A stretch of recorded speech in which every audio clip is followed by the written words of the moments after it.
Matapos ang protesta nitong Biyernes, nakiisa na rin ang mga kababayan nating nasa ibang bansa kontra sa pag-aangkin ng China sa Panatag o Scarborough Shoal. Nauna na sinabi ng Chinese Foreign Ministry na lalo lang makakadagdag sa tensyon sa isla ang mga protesta. Ang mainit na balita hatid ni Maria Bulaklak Ausente.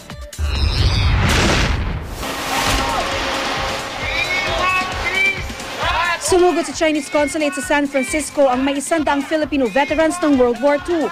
Naka-full uniform pa nga sila. Handa raw silang muling lumaban para sa Pilipinas kung hindi tatantanan ng China ang pag-angkin sa Panatag Shoal. Nagprotesta rin ang grupong US Pinoys for Good Governance sa New York kasama ang ilang film associations. Sa Paris, kinunda na naman ng mahigit 200 Pilipinong nagprotesta malapit sa Chinese Embassy ang panghihimasok umano ng China sa teritoryo ng Pilipinas.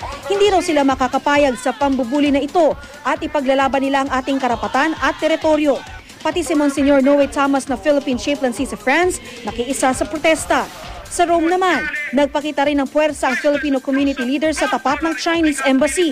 Nakiisa na rin ang ilang Italyano at iba pang lahi. Hamon nila sa Chinese ambassador harapin sila. May liham pa nga sila para sa kanya pero hindi sila hinarap ng ambassador.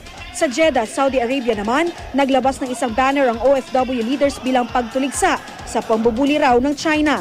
Yan ay matapos ang isang forum na pinangunahan ng konsulado ng Pilipinas doon. Maria Bulaklak Ausente, GMA News.